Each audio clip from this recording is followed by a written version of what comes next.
Hello and welcome to our weekly Bible study, continuing our series in Ecclesiastes. And this week we're looking at Ecclesiastes chapter 5, verses 8 and 9. And I think in the Lord's providence, I'm recording this on Tuesday, August 4th. It's a primary election day. And I think in God's wisdom, this is where He has us, just a good reminder. So let me read those two verses, Ecclesiastes 5, 8, and 9, and we'll jump right on in. It says in verse 8, "If thou seest the oppression of the poor and violent perverting of judgment and justice in a province, marvel not at the matter, for he that is higher than the highest regardeth, and there be higher than they. Moreover, the profit of the earth is for all, the king himself is served by the field." Title of our lesson this week is "The Vanity of Politics." First of all, just a good reminder and a general reminder in Ecclesiastes is not to let this world sidetrack you. It says here in verse number 8 to not marvel when you see oppression, when you see perverting of judgment and justice. Now, that's not saying don't be concerned about it.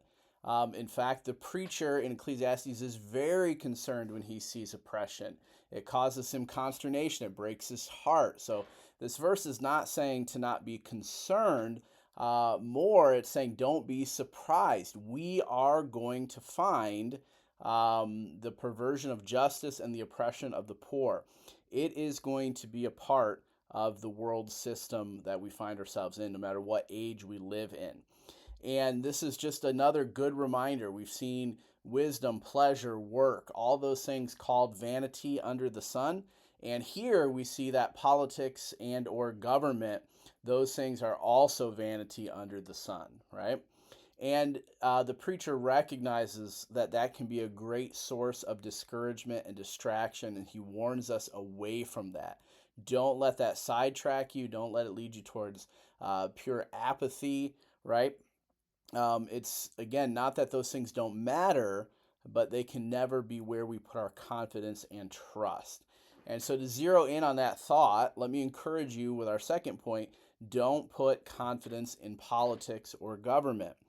We find, as we think back to that idea of not being surprised or not marveling, that oppression is part of every human system.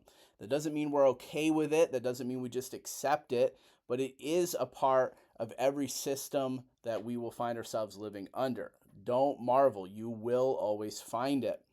And we see a wonderful clue here in verse number 8, that no politician is coming to rescue you. Such an interesting verse. When you get to the second part of verse number 8, where it says, "For he that is higher than the highest regardeth, and there be higher than they."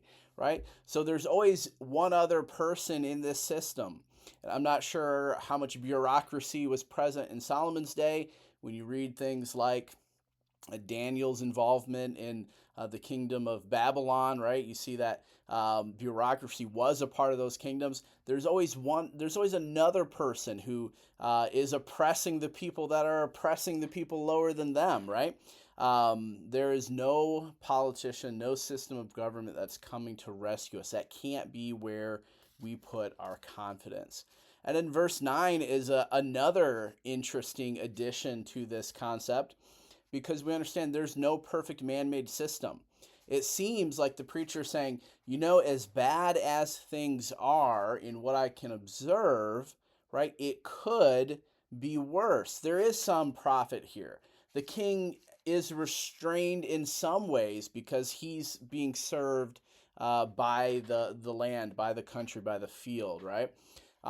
So again, a couple different ways in this passage that we are reminded that our confidence cannot ever be in politics. Not that we shouldn't be active, not that we shouldn't be involved. We shouldn't adopt an apathetic view of the world and of justice and of oppression, but don't put your confidence in politics. And then, although it is somewhat incomplete, because we don't have this view of eternity, this view of Christ in Ecclesiastes, it does point us to the fact that we should trust in Jesus and then live justly. let me encourage you, as does the preacher in Ecclesiastes 5, Ecclesiastes 2, Ecclesiastes 3, to be active in what God has given you to do, right? Please don't read that there will always be a oppression, that we shouldn't be surprised when we see it and say, well, then I'm just going to step back. I'm going to put my head in the sand. If this world is so bad, I don't want to be involved in it at all. No. Ecclesiastes teaches us not to put our hope and confidence in the world, but it doesn't teach us to be apathetic.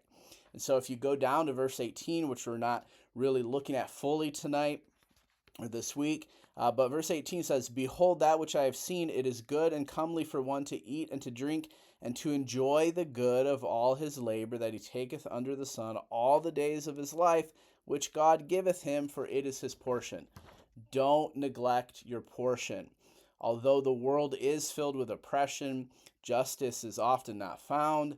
As much as lieth in you, as Romans 12 says, let us do what is good and right, and let us live justly. And we can do that when our confidence is in Jesus. We've seen one more thing here in Ecclesiastes that we can't put our confidence in, but we can put our confidence in Jesus. And I would say that is the only way that you can maintain hope in this world. You're going to be disappointed by systems, by people, by politicians, by movements, but Jesus never disappoints. And I'm reminded of the words in John 16 and verse 33 where Jesus says this, these things I have spoken unto you, that in me ye might have peace. In the world ye shall have tribulation, but be of good cheer. I have overcome the world. Jesus will give you grace to live for him and to act justly. And then we have the wonderful hope that he is coming someday to judge the world, and that with him in heaven, in eternity, there will be no more tears. He will wipe those away. So, a caution against what we sometimes choose to put our confidence in, and pointing us to something much better, the Lord Jesus Christ. Well, check out the video description for some discussion questions, and curious to see how the Lord is using this passage in your life, and looking forward to continuing in Ecclesiastes on Sunday morning together. Well, God bless you, and we'll see you next time.